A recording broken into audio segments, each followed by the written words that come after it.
All right, guys, welcome to another breakdown of the 11 Yanks episode. I have two very special guests with me today. David Kerr from now of the Columbus Crew, I believe. Aren't you a scout for the crew, Columbus Crew? I am. I'm their head academy scout.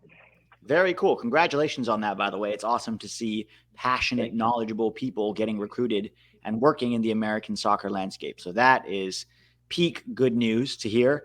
Filipo Silva of Tactical Manager, who most of you know already, not yet with the Columbus Crew, currently of Orlando City. I was gonna join. I'm gonna join David very soon, but first, I'm with Mr. Rocco today. So, guys, what we're going to do today is, in light of the news coming out about the Revelations Cup, which is, still not officially been announced by U.S. Soccer, I believe, but we have gotten this information from the Federation of Mexican Football, the FMF, and other sources. We are going to have a U-20 youth camp this coming month in November, and I thought it'd be a good time to bring David in and maybe talk about some of the prospects, some of the guys who could be there, some of the guys that have very high ceilings. And then once the roster drops, we'll do another video on Filipo's channel where we will analyze the roster, who's there, et cetera, et cetera. So let's just dive into it. David, you have a very long list of prospects and sort of a depth chart for each position for the U20s. Why don't you just take us position by position, start with the goalkeepers, and maybe talk about the 2 or 3 best prospects, and then also say what chances they have of being in the camp itself. Yep. So the goalkeepers is kind of a one horse race right now, in that you have Gabriel Slonina at the top. If you're watching this and you follow the MLS, this kid at 17 years old now is now starting consistently for Chicago Fire. He's had numerous clean sheets already. Kid leans his back line well. He's pretty good with his feet. This kid is, for a goalkeeper prospect worldwide, one of the best ones. Like, phenomenal player. After him, you have a pretty big group of question marks / we'll call it acceptable call-ups, where if you saw the kid in the roster, it's pretty good, but it's not like this kid's are competing for minutes. But like, you have guys like Jeff Dusnup at RSL. You have Alex Borto at Fulham. You have Chris Brady at Chicago Fire. You have Beckham Sunderland at FC Cincinnati. You also have Antonio Carrera at FC Dallas.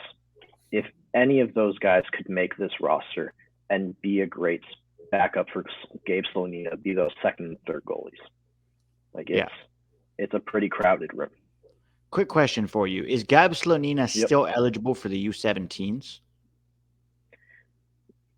If we had the U17 World Cup this year, he would have been in that group because that was 2004 targeted. Right. The U17s going forward in the 2023 cycle are going to be for the 2006s and younger. That's also a really good goalie group, but he's going to be too old for that cycle. Right. And is Chituru Odunze still eligible for the U20s this year or not? Unfortunately not. So the U20 cycle is going to be 2003s and younger. So our 2003 age group is very good overall. And Chituru Odunze is a 2002 born player. He would have been awesome to have in this group and probably would have been the starter if he was eligible. But he's just a couple months too old. Right. Okay. So one question before we move on. One question here: would you say out of our U20 players, is Slonina the highest ceiling, higher than CJ Dos Santos, higher than maybe Chituru Odunze, all the U21s, I guess? That's a tough one. I think he's close to being the most well-rounded. I think Slonina could be a better shot stopper as a goalie. Chris Brady, who's also at Chicago Fire with him, is in the same age group, I think is a little bit better of a shot stopper, actually. But Slonina is a little bit better commanding his box and is better with his feet, too. So I would say among ceilings of goalies, when you kind of combine all the things that you would want to see out of your prospects, he's the biggest and best among that group. Moving him in with the 2001 twos is going to be a little hard, but I'd probably put CJ Dos Santos, him, and Odunze in that big three right now. If we had David Ochoa still, he'd probably be at the top of that group right now. Yeah. But I think Slonina's coming fast. Yeah. just real quick, to have a 17-year-old goalkeeper playing in a first division anywhere in the world is extremely rare. And I don't think we appreciate that reality enough. And he isn't just playing because they're trying to give him minutes. He's performing well. He's earning his spot, right? Mm-hmm. And that's extremely encouraging. I just did a Slonina scouting report for the Patreon, and there's a lot to like about this kid. There are some things he can improve on, but what I like about him is the things that you can't teach, he has. So the reflexes, for example, his ability to get down low quickly. Things that I think are a little bit of his weaknesses, whether it's his positioning, sometimes his ability to be commanding in the air, are things that you can learn over time. Experience will teach you. But he has those qualities that can't be taught, and that's crucial for high-ceiling players. Yeah, it is. He's a 5-star prospect. There's no other way to put it. Like, starting as a young player is hard to do, but in a position where you're kind of goalies are usually on like a 5-year curve behind other players. Even David Ochoa starting at 19, 20 years old in MLS is super rare for a goalie that young. Yeah. At 17 it's crazy. I know people are going to ask about this as well. He's still eligible for Poland. Is that right? He is. I'm not too worried about this kid, though. Generally, I mean, if you think about it, this kid was born and raised in the U.S., like, has repped our youth national teams at all age groups that he's been eligible for so far, has shown no signs of being taken by Poland or any worry for it, so this is one I'm not too worried about. Awesome. That's good to hear. Yep. So, do we want to go into the right backs now? Yeah, let's do it. So, are you going to put Justin Che on the right back or center back right there? Justin Che is a center back for me. He plays a little bit of right back at Dallas, but everyone I talk to, whether like coach or agent or scout or anything like that, all project him at center back. Martin D. Michaelis at Bayern Munich also said he's a center back. So I'll take the Bayern legend there. But right back is, right now you have really, in my opinion, 3 guys heavily leading the race here. It's, for me, there's a lock starter in Mauricio Cuevas. Mauricio's had a little bit of a club pause as he's trying to find his footing in Europe, but this kid is just, he's saucy on the ball. He's lethal in free kicks. He's pretty solid defensively. Needs to put a little more bulk on and size up as he goes to play against men, but phenomenal attacking right back. You have Michael Halliday after him at Orlando City. Tack, you can speak on that kid for days, probably. Another great right back. After those two, Devin Tantone at Fulham. That's the next up kid and is the best from the 2004 age group. And if there was one to kind of play from that, that's it. Yeah. Yeah, Cuevas. Go ahead. I was going to say Michael Halliday is a great prospect as well. Very raw still. When he was playing for the professional, he played a couple games mid-season for Orlando City. Juan was injured. Still tactically sometimes caught off position. I didn't like it too much, but I think at this level with kids his age, we might see a different player a lot better. Likes to go up quite a bit sometimes in the game. I didn't think his support was good. I actually saw him at the stadium. I was at the stadium on a few of the games he played. Still very raw for the professional level, and I want to see how he's going to do in this camp, and I think he'll get minutes. He'll get minutes because it's 3 games. I think he'll do pretty good. He's just, you have those 3, Cuevas, Halliday, and Tantone. If any of them got minutes in this cycle, I'm going to feel pretty confident about who we're running out. Yeah. If Cuevas, as long as his level hasn't completely fallen since the last time we've seen him play, he's got to be the starter. He's just all around. He arguably should have been with the 2002 youth national team competing for minutes with Joe Scally, like before in the youth national teams. People know what Joe Scally's doing now. So puts a little also, the thing about Cuevas too, apart from being a great right back, is he has a wicked direct free kick. Like when he was playing for Los Dos, he was scoring from at least 5 or 6 goals a season from direct free kicks, and that's good to have. He's a killer. He really is. There's no other way to put it. Like, it's just so valuable to have, and on top of that, like, his dribbling's fantastic. Just when you want to see attacking fullbacks built for kind of the modern game and how you want it, with more attacking base players. That's it. He's your guy there. Better prospect than Araujo? They're different prospects because Julian's he's rock solid defensively. He's only okay going forward, could be better there. Mauricio Cuevas is phenomenal going forward and can be a little shaky defensively. So it really depends on what you need. I'd probably put Julian overall higher ceiling. And now that Julian has chosen to rep Mexico, that puts somewhat of a roadblock in the way of Cuevas choosing Mexico because, he's got more competition for spots, right? Yes and no. But Cuevas still has Joe Scally, he has Serginho Dest. He still has all those guys in our pool too. For sure. So no matter if Araujo had chosen us, that would almost have cleared the way for him to join Mexico. He is. No matter where he's going now, he's going to have guys to fight over. And he's going to have to be on his game to make it, which is so. That's what you want, right? You want people fighting for that depth. Yes, you do. He has a challenge ahead of him. He can probably do it, but it's up to him. So now into the left backs. So I'm going to say there's 4.5 kids that are really kind of noteworthy. 0.5 in there is that there's a winger who's also a left back that every single person who's probably watching this has heard of at this point, and that's Kevin Paredes. Like killing it at DC United as a left wing back. As a youth player and in the national team system, he's always played as a winger, generally either on the left side, kind of providing that with, or playing as an inverted right winger, favoring his left foot. The other super high ceiling, high potential left back is Jonathan Gomez. He said he won't be there, right? No. He's going to be in the playoffs with USL. USL.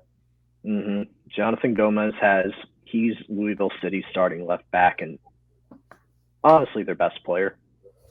So they're not going to let him go to this. And I don't blame them one bit. Just to clarify for people watching, it's not a FIFA tournament. The Revelations Cup is sort of an initiative between Brazil, Mexico, the U.S., and Colombia. We cannot force players to come. Now, Gomez is an interesting one because he's been with Mexico all year, both in senior rosters and in under-21 rosters. He hasn't made up his mind yet about national teams, right? And he said on I think it was the Que Golazo podcast, that he wants to get into a U.S. camp in order to see what the atmosphere is like and see what it's, how he fits before making a decision. So he's not going to be in this camp. I'm very curious, guys. He's not going to be in the November senior roster either, I don't think, unless December. No. The problem with December is that you're in a camp with a bunch of the MLS guys. You're not really with the senior men's national team, let's be honest. At this point, the vast majority of the senior team plays in Europe. So we could bring him up in December. I'm not sure that's the best representation of, this is our national team, come be a part of it. You know what I mean? Yeah. And Gomez is a guy, if he goes to the men's national team, I want him to be in the full group. Yeah. Because he's good enough right now to compete with that group. Yeah. People will discredit him sometimes being in USL. No, the kid's gifted. Yeah. As long as he stays healthy, when he goes to Spain to Real Sociedad, he's probably going to fight for minutes pretty quickly. Yeah. He's such a high ceiling. I don't think a lot of people realize yet until he starts playing for Sociedad how good he is. Both, if he accepts the call up and is in this U20 camp, you have to move Kevin Paredes to starting on the wing to fit this kid in the lineup. Like, they're both that good. So, great for our national team for the future. Now that Pepe's kind of signed on to USA, now that Araujo and Ochoa have switched to Mexico, Jonathan Gomez is the next up biggest prospect we have that we're fighting over Mexico with. Yeah, and in my opinion, this is a must-win. Mm-hmm. We have to get this guy, more so than Araujo even. Honestly, arguably more so than Pepe because of the lack of options long-term. So, like, he's in a position of need and he's a Champions League prospect. Yeah. Like, huge talent. So you also have 3 other players who are going to be competing, assuming Gomez may not be there at the time, going to be in camps. Anthony Sorensen's probably going to be the first name that comes off for that. He's at Philadelphia Union. I don't believe his homegrown contract's been announced yet, but it's probably coming. Caleb Wiley from Atlanta United, 2004, playing up is after that. When George Bella leaves for Europe, if they ever sell him, plug and play with Caleb Wiley. He's already making USL Team of the Weeks pretty routinely. And then finally, you have another homegrown in Jacob Green at DC United. Mm. So right away there, in this cycle alone, you have 5 professional left backs at the start of it. So. Real quick on the other left back, who I'm sure we're going to cover, in the wing position too, is Paredes, right? Paredes had a phone call with Greg Berhalter. Berhalter said he sees him as a long-term left back for the national team. Mm-hmm. He's playing left wing back for DC United most of this season in their, Losada's 3-4-3. Everything I've seen about Paredes is that he's still not a 1v1 defender. Now, he's very young, of course, but he spent a lot of his youth career as a winger, right? Yep. And so while I'm not against having him as a left back, I still think he has work to do defensively if he's going to be a left back for us. Whereas Jonathan Gomez is a lockdown left back already. Yeah. That's his position. Also, one thing I wanted to add to, so everyone watching this remembers this too, and I'm not making excuses for players or team or how we perform, but the main goal of this tournament, and when you have a youth camp or youth team, this is when the main goal is not to win the game, essentially. It's to develop and watch specific players. So even if we lose this Revelations Cup, that's not the main problem, right? It's different on the senior level where results matter in how we play. Here, if we lose all 3 games, but you're able to pick a Jonathan Gomez in and recruit him, it's a win at the end of the day, right? Or Kevin Paredes, which is also a dual national, right? I believe so as well. Yeah. And there's Maddox Sonogo. That is a win. That is a win to bring these guys in. And it's not so much about winning and losing. It's more about competing, right? If you go and get blown out of the water 6-0 by Brazil, then there is not really an advantage to that. What you have to be able to do is hang at that level. You can lose games, but still be able to compete. And that's really a huge part of the game as well. Go ahead, David. And the big thing people need to realize is that generally a singular age group, so a singular birth year, at least for our men's national team, has produced 3 consistent pool players who've gotten over 25 caps or have been a consistent starter. We already have one, Ricardo Pepi. For the 2003s to kind of hit as a year, we only need 2 more. And then anything from there is a surplus. Yeah. When you have 2-star left backs, a really good right back, a really good center back, loads of attacking talent in the group, they're going to do fine overall. So the point of these national teams is to kind of keep them, teach them a little bit of the tactics in the system, and overall talent ID these kids, evaluate them. That's more so the priority than it is winning games. This team could win the U-20 World Cup, but it doesn't matter if these kids don't translate to the men's national team. Yeah. You can look at Mexico for this. They've won 2 U-17 World Cups. 41 players were involved between the 2 teams. Only 5 players of the 41 ever became actual national team players from Mexico. Yeah. All 5 of those players were from the 2005 team that had like Carlos Vela and guys like that. The 2011 team that won the U-17 World Cup for Mexico, they didn't have a single player become senior national team members for them. So even though they had success as a youth national team, they failed the end goal. Yeah. So we have to keep our kind of eye on the prize there of translating these kids up to win the real World Cup. Yeah. And look at the Under-17 World Cup, right? Gianluca Busio, Ricardo Pepi, Joe Scally, and Gio Reyna all massively underperformed at that tournament. And a lot of people were ready to throw them on the trash heap. And look at where they are at now. So despite having a poor World Cup, those 4 are huge prospects and senior team players now. And if you look at the U-20 World Cup team that we had, that was a really successful team that same year. And then you have a lot of guys who are kind of a little bit behind or like not quite starters in that group who've surpassed everybody. Yeah. It happens. You have guys here that are super high prospects. A couple of them are going to get passed up for players we're not really thinking about. Yeah. That's to be expected. So that's okay. That means that other players are raising and elevating their game. We want that to happen.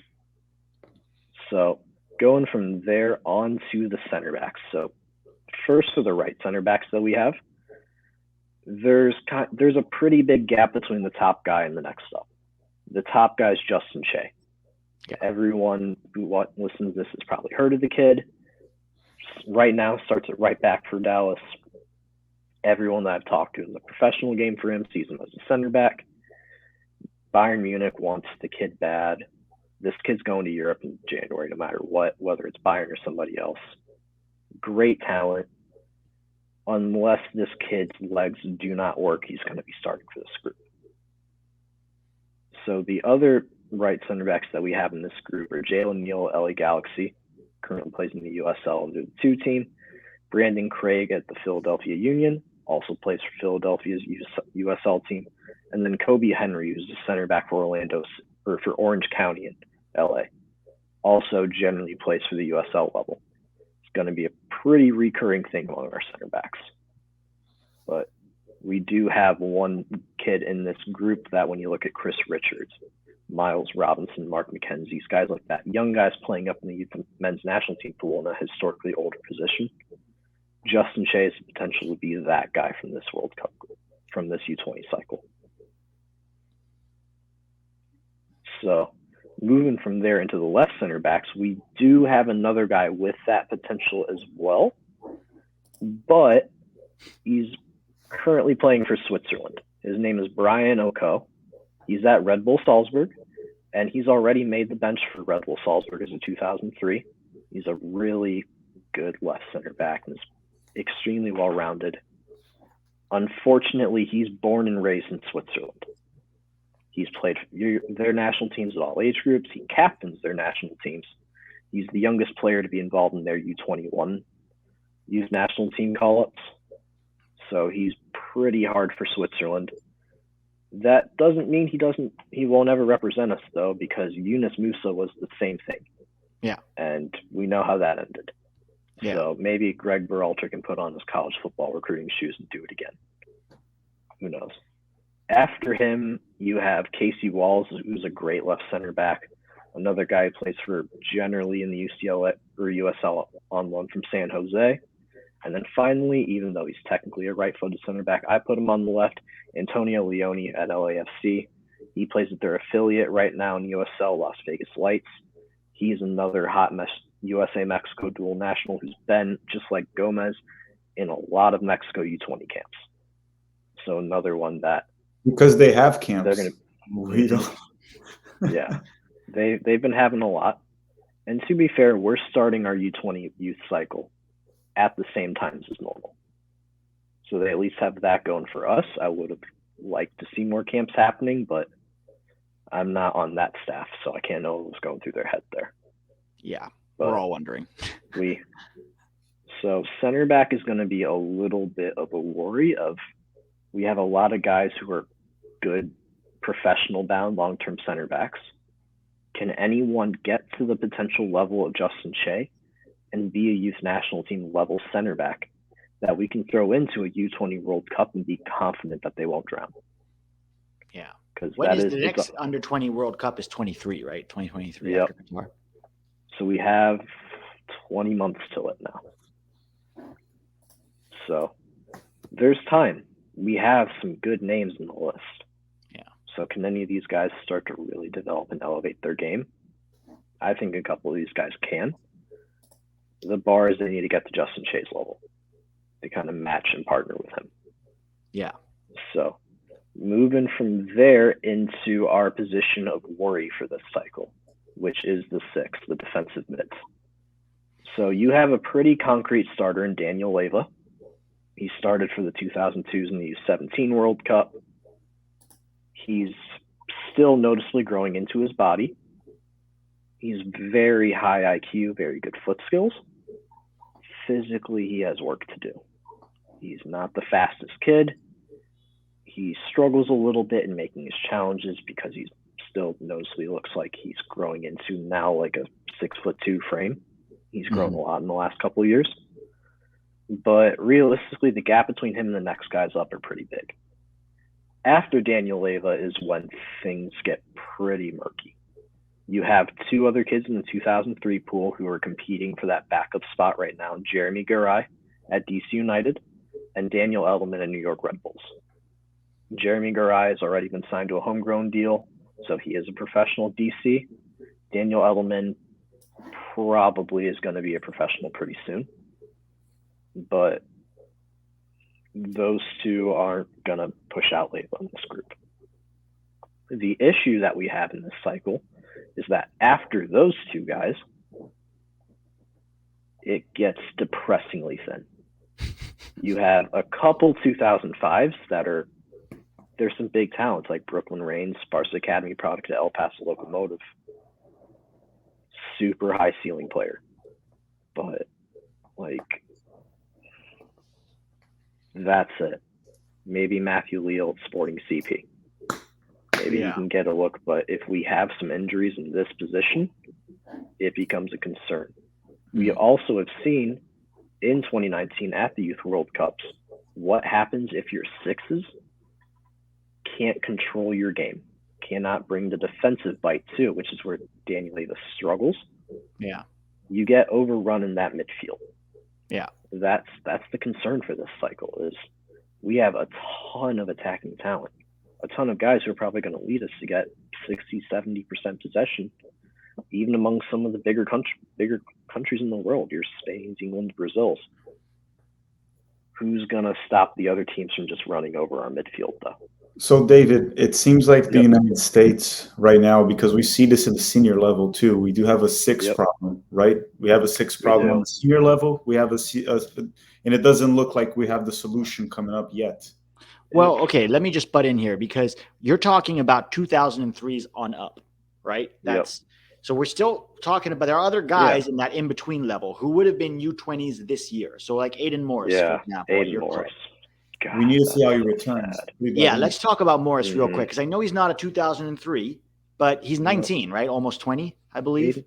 Aiden Morris is a 2001, and even if I wasn't at Columbus, I would still have the belief that kid would probably be in Europe right now if he stayed healthy. Yeah. He can do everything. Yeah. You want a guy who can spray the ball? He can. You want a guy who can cover ground, make defensive duels? He can. You want a guy that's going to be secure in possession, scans well, reads the game, always finds the right pass? He's going to do that. And he also has mentally the game down. He's professional off the field. So it's also a physical specimen too, right? He is very physically gifted. He's jacked, just beefed up, fast for his size too. It's truly heartbreaking to see what's happened there. How early is he returning? What's the expected date? He's pushing to return pretty soon, but personally, I think if the Crew lose their next game and aren't in playoff position, rest them until the next year. Don't risk it. Yeah. Just keep him training at 50%. Don't push him too much. Let the kid take his time and come back in full form. Yeah, because if he has a really good year next year for Columbus, he could be a late sort of a guy to push for that backup spot at Qatar for Adams. He's the guy in the youth pool if he's healthy. Yeah. Because you need in the six, it's one of your most important positions because without it, you're not only going to struggle for possession, you're going to also just get overran physically by the other team. Yeah. So you need a player who can either be the metronome, be the regista, be the guy who sprays it around, your possession guy who advances the ball, or you need your type of Tyler Adams guy who's just going to be a killer back there. Yeah. But if you do have the guy who is your destroyer, your killer that's in the midfield, they still have to be able to keep up on the ball. Which Morris can do. Yeah, he can. The question is, can you get guys who can do both? And that's what USA has struggled with. Yeah. And still struggle with. So, and it's a hard position to develop. So we'll hope that we can see some more breakout. So on to the eights and the center mids. This position is really exciting. So in my opinion, the starters, Moses Nyman, DC United. Moses is a little guy at like 5'6", 125, 135. One of the most technical and high IQ players that you have ever in the youth national team pool. Like one of the most dominant players I've seen in DA games. Just the kid's fantastic. He's also, the kid fights and wins duels for a kid his size. Like just your little kind of N'Golo Kante fighting like that. I have a hard time seeing this kid not playing for us and not getting minutes in this group. His only issue is just when he plays against men. Like I said, he's like 5'6", 5'7", 125 to 130. You can't do much if the grown man hip checks you off the ball and it isn't a foul. Yeah. So once he's able to get that part down, this kid's going to Europe. Yeah. There's no stopping him. He's that level talent. After him, you have some other very good players in this group. Jack McGlynn, Philadelphia Union, very talented 8. Alex Alvarado, who's at Vizela in Portugal now. He was formerly at LA Galaxy. A guy like Mauricio Cuevas was killing it a year ago. You have Zach Booth at Leicester City, who a lot of people tell me the one U17 camp that we did have, that was an England tournament, he was the best player by far. He's struggled with some injuries over at Leicester, but they say this kid's just absolutely class, just wonderful talent. Now, he's also related to 2001 player who's at Bayern Munich on loan somewhere right now, I think, Taylor Booth. No, Taylor Booth is at Bayern too. Okay. So that's sad. He should be on loan. But Zach Booth is Taylor Booth's younger brother. Taylor probably would have been in our U20 World Cup team. Zach would have been a starter in the U17 World Cup if we had it. Kid's a great player.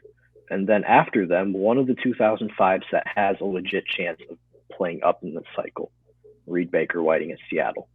He's already getting minutes with the Sounders, an all-around, well-rounded center midfielder, just huge talent there, already getting looks from all kinds of clubs in Europe for a good reason. Like, massive talent there.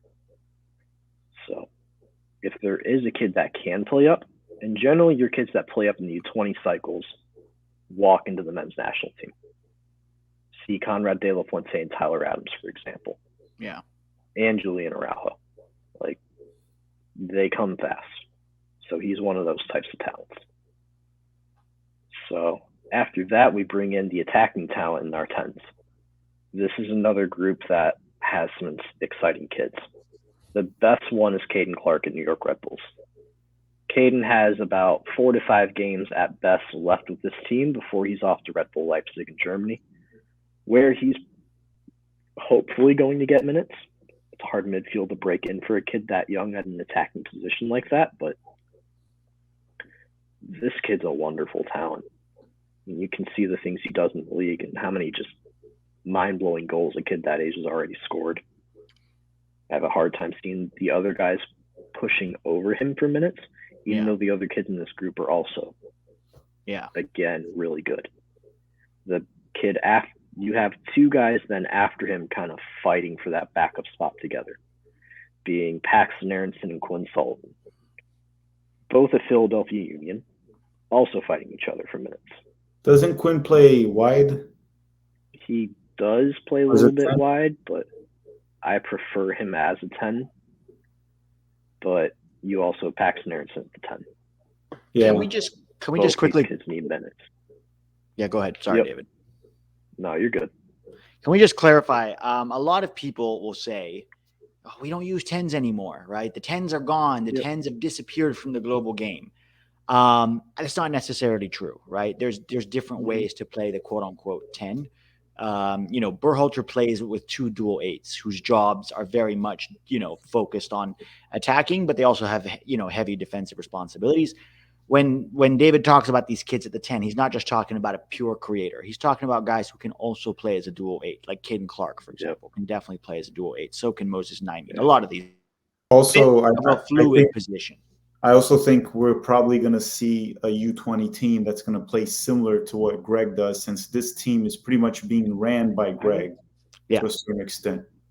I don't know actually. Like looking at the kids that I've heard being called up to both these camps, I could see them kind of going back to the classic Tab Ramos style 4-3-3s of playing your defensive killer, your center mid player, and then your attacking creator.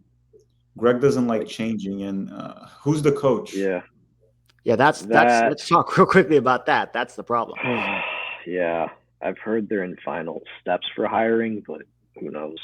I heard he's a guy from Columbus. Who's that guy? I don't even know who that one is. I'd love to be the coach, man, but no, not you, not you. I'm not saying it's you. We'll see. Okay, well, let's keep going. Yeah, but no, I think it's worth talking about this because we're all hearing certain names being called into the roster. We're talking about a camp that starts in a few weeks, and we still don't have a coach. Yeah, like, why do you think that is? Dude, I can't tell you. I really have no explanation. Like, now the big thing is kind of finding a coach who's at the level, who also wants to do a job that realistically isn't much actual coaching and is more scouting and recruitment. Yeah. Because you're coaching at best like 4 times a year, 5 times a year with this group for 2 weeks at a time. Yeah. Then the rest you're spending traveling around, watching these games, watching mostly youth matches, now some more pro games. Like, it's his goal, David, it's has hard to to fill it. Scout and integrate. Like we talked about Jonathan Gomez, dual nationals, you integrate them already in our U.S. men's national team community, I guess. I don't know what to call it. Yeah. And then the thing people need to be prepared for is for the U20 coach to not be at the level of Tab. Tab was a U20 coach for 4 consecutive cycles and became the technical director because he was so good at it. Worldwide, that is extremely rare. Like, Tab was an anomaly there. We were lucky to keep him that long in that position too. Like, normally these jobs are stepping stones for college coaches, backup coaches at clubs, to then go on, get a good job, then to move and be a head coach at some club, whether USL or MLS. Yeah. There's also a lot of restrictions. I know that USSF has financial restrictions at the moment for a variety of reasons. And also the rule that they need to go live in Chicago, from what I'm hearing, has stopped a lot of very interesting candidates who were interested in the job but don't want to live in Chicago. Which, honestly, going to Chicago and a lot of other cities around the country kind of surprises me.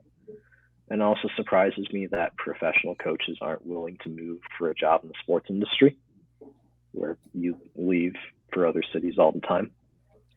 But if the salary is not a sufficient salary, living in Chicago can be very expensive, and I understand that too. Yeah, it could be. Yeah, hopefully they live in some of the cheaper suburbs up north. But yeah, so we'll hope they fill the role soon. They did get a U17 coach. So we have that going for us, but U20 still remains unfilled. Yeah.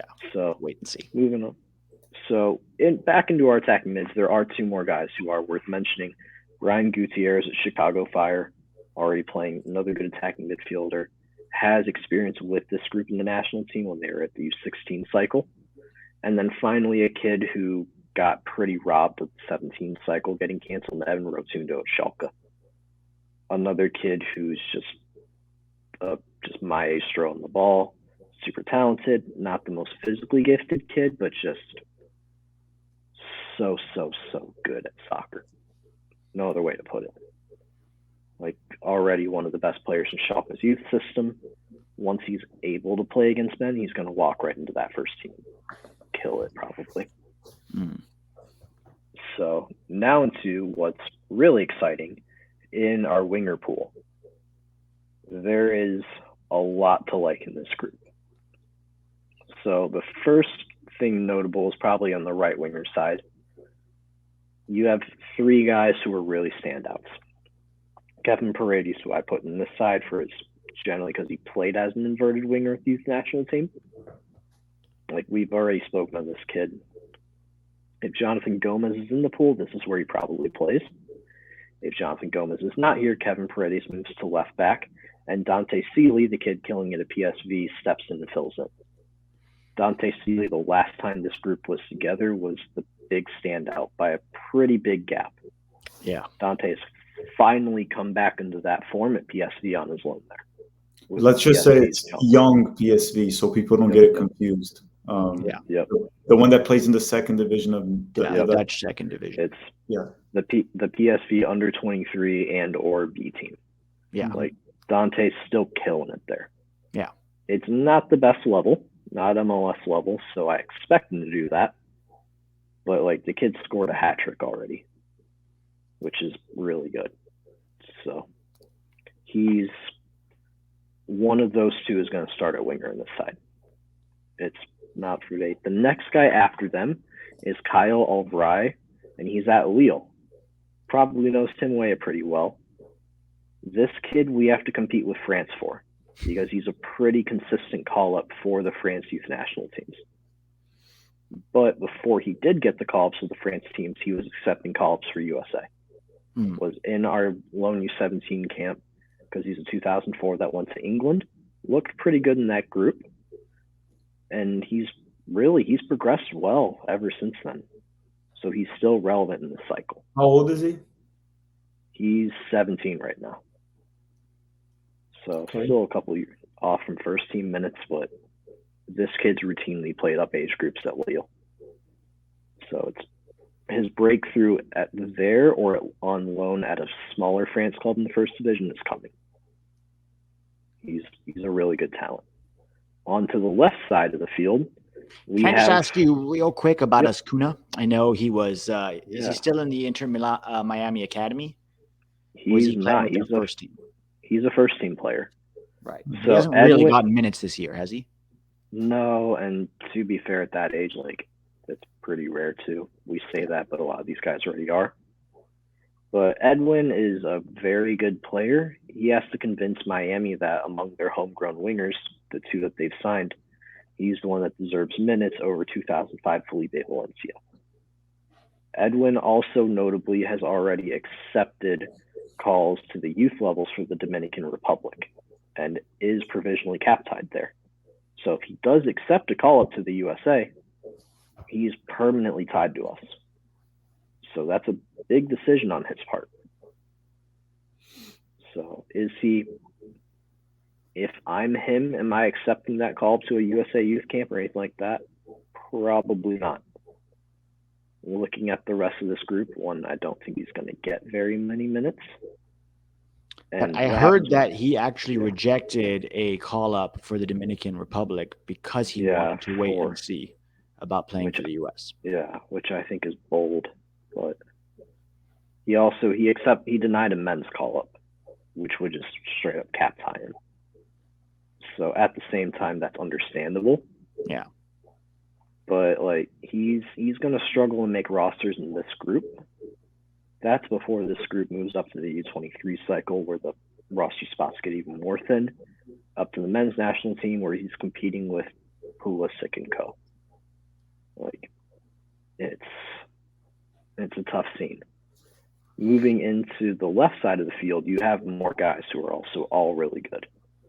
Cade Cowell for San Jose is the presumed starter there for good reason. He's a routine starter for San Jose. He's physically a monster, and he always has been. The kid's the same size now as he was at like 15 and can already compete with men, probably going to Europe pretty soon, or hopefully is. Just, I don't see him getting dropped from this roster unless he has a major injury or huge drop in form. After him, you have two guys who are pretty interesting, each in their own respective rights. Diego Luna is a kid at El Paso who is game in, game out, dominating the USL. He's a little turnover happy, can be a little too risky on the ball, but also like just constantly creates, constantly does amazing things out there. Creative players lose the ball a lot. Perfectly he normal. does. Yeah. He has a little too many young player mistakes in his creativity, but like it's enough that you watch the things he does and what he does pull off that you're okay with when he loses the ball. Yeah. Now below him, you have a kid overseas fighting every single day to get to and move up, and Fede Oliva, Atletico Madrid. Fede's really talented. Among our 2-4 is a top 5 prospect. But he wants to play for Argentina, right? He's on the fence about both. If either call him up, he's going to accept it most likely. I heard he was not called up for this U20 camp. I heard he was not called up for it. I've heard the same things. Which, to be fair, like, Fede is a very good player. He's progressing well at Atletico Madrid, gets decent results and statistics playing in their U19 team, which is 03s and 04s. He's trained a couple times with the first team at Atletico and has trained with the Atletico 2 team. But and that's really good. The 2001 cycle, he would have been in that group if he was an 02, like kind of being the guy having to play a year up. When you go into this group, Dante Seeley, Paredes, Cade Cowell, even Diego Luna, those guys are going to do the same things he's doing. So it becomes harder for a kid like that to play a year up in a youth national team cycle where that year does make a difference. And they come in. He might end up having a better career than these guys too. But that year gap at these ages, that there is a very big gap that can come along with it. That's why you don't see kids play up that often at these levels. But if you bring in any of like those 6 wingers into a camp, they're gonna be dangerous. They're gonna be youth level, national team level. They're gonna be good enough to come into a youth World Cup and get the job done. So like we have a ton of attacking talent. So now it's just which of these guys are gonna come in and kill it for us, and which of these guys can progress to the national team. And then finally on to the strikers. So we should throw this name out there, even though he's probably never going to ever be in this group, and that's Ricardo Pepi. Yeah. Here he starts for the senior team. If you watch this, you know what he does. Like, we don't need to go in more detail. Kid's probably going to be our starting striker at that level for a long time. Yeah. The next kid after him, however, can challenge Pepi long term for that job, and that's Malik Sanogo. So this is a tri-national with USA, Germany, and Ivory Coast, and all 3 countries want this kid. At the German youth levels, he was the 2nd leading scorer consecutively for like 3 straight years. The kid who was scoring more goals than him was Yusufa Moukoko, who's the most dominant kid to ever exist in the German youth system. So that's the only kid able to score more goals than this kid in Germany's academy levels. David, can we add one thing to that too? So I think Malik Sanogo, we're gonna have the competition of Germany, obviously, and I forgot what was the other nation. Ivory Coast was the other one. Yeah, the good thing is in RB Salzburg, there's also a young German emerging there. Adeyemi, I don't know how to say his name. The center forward that plays with Brendan Harrison is also German. And, yes, he is. And he's being rated as one of the top German prospects now. Some even starting to put him ahead of Moukoko. So the good thing for the United States is the competition for Sanogo's position in Germany is becoming something absurd with talents like Moukoko. Adeyemi anyone that follows RB Salzburg has seen this kid play, scoring every single game. So that is the good thing. But we'll see. Yeah, like Sanogo he's still very raw. The kid has blistering pace, like Tim Weah type. He's very good on the ball, but he's a little too reliant on his left foot right now. But his left foot, if you put him within 20 yards, he's probably going to score on you. No matter the level he's at, he can over-rely on that athleticism, though. Like when he runs in behind, he can over-rely on that action versus when he wants to check in and interplay with his teammates. So he still needs to work there, and kind of once he starts to round out that technical consistency in his game, he's probably going to be our next teenager playing in the Bundesliga. Like his father is a youth striker coach at the club. Okay, yeah. Next academy product to do that. out of Germany. We should say that one. Like he's probably going to be that kid. It's only a matter of time now. Union Berlin do not have a second team, so this kid only has 2 more years at the youth levels, for now a year and a half before they just straight up move him into the first team. Yeah. So historically, German clubs bring in those youth players over the winter window and integrate them in January. He honestly could be one of those kids to break in at that point. If he does, he's no longer just a kid who's competing for the youth levels. That's a kid competing with our senior national team for minutes. Yeah. So he's one of those. And then after those two, these guys are notable players, and it's Misael Rangel and Patrick Weah. From a talent perspective, there's a pretty big gap between those two and Pepe and Sinogo. But Pepe's not going to be in this cycle. We're always going to be at risk once Malik Sinogo gets German citizenship of him leaving for Germany. So these two guys are going to be the next two up, who really we may need them to put the team in their back a little bit. You could have Cade Cowell come in and play striker too. We know one of Rangel and it's Misael Rodriguez, sorry about that.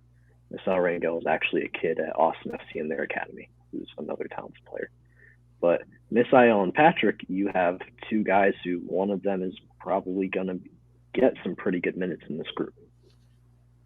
So Rodriguez for Chicago Fire was the leading scorer in the D8 U19 age group, recently signed his first team deal. Patrick Weah was the kid at 16 years old dominating college soccer, now with Minnesota United as a homegrown. So they're good enough to get the job done. I wouldn't call either superstars at this level like Sinogo and Pepe, though.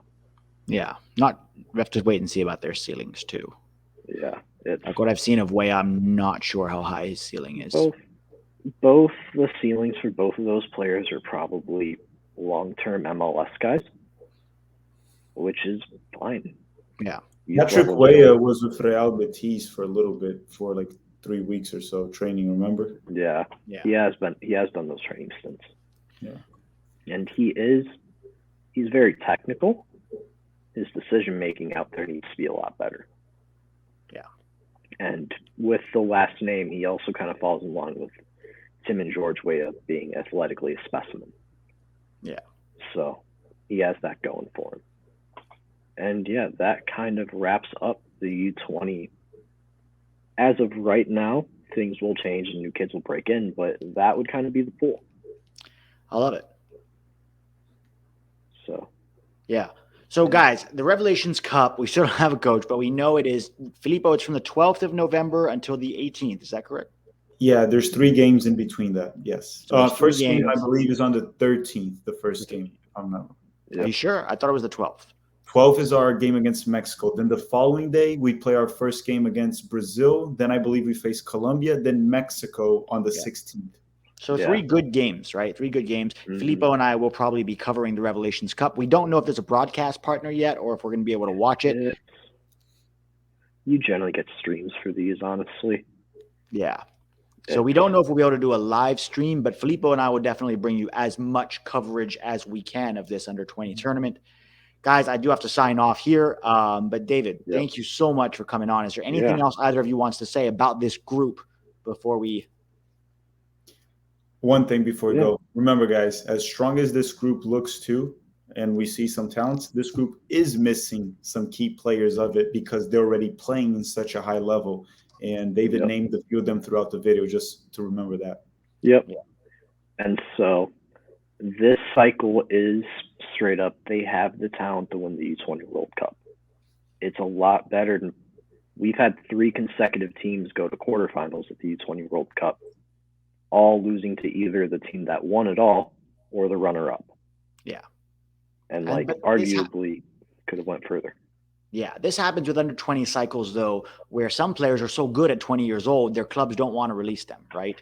Yeah, or they're already playing at a senior level. Pepe, was obviously not going to go. Sargent, like as an example, of the 2019 World Cup, where if we had Sargent and Adams in that group, we probably would have you know, one.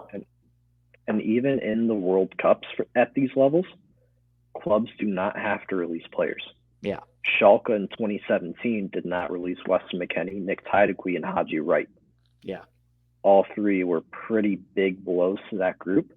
Even without those guys, that 2017 team went on to the quarterfinal. Yeah. They eventually lost to Serbia. No, that was 2015. So that was my cycle. Oh, that was 2015. They lost. 2017 lost to somebody who went to the final. They lost to. It might have been Ecuador. No, it's Venezuela because they had a couple. Johan Peñaranda, who was a baller. Like, we've lost to 3 teams consistently that did make it to the final that we arguably could have beaten. Yeah. This U20 cycle is a lot more talented. Yeah. But whether that team meets those expectations, all in my opinion predicates on, can the midfield take over games? Are they going to physically keep up? We have a lot of guys who are going to make things happen offensively. But defensively, there's a lot of question marks. And as we saw in the 2019 group, where they were the same thing, but a kid from Ecuador drove the ball 75 yards while Chris Durkin and Alex Mendez watched him do it, cracked in an absolute golazo from 25 yards out, and we lose the game. It's important that you can have midfielders that can do both jobs. Yeah, for sure. So can our midfield just not be soft? Yeah. If they do that, fingers Brazil, crossed Aiden Morris returns. Yeah, like not for the U20s, but if they do that, Brazil, England, Spain, all those, this group can hang with those guys. Yeah. They have the talent. Like, it's not out of the question this time. For sure. So we'll see it. Awesome. Well, guys, the roster will drop. What we're hearing is probably next week, early next week, similar around the time that the senior roster will drop.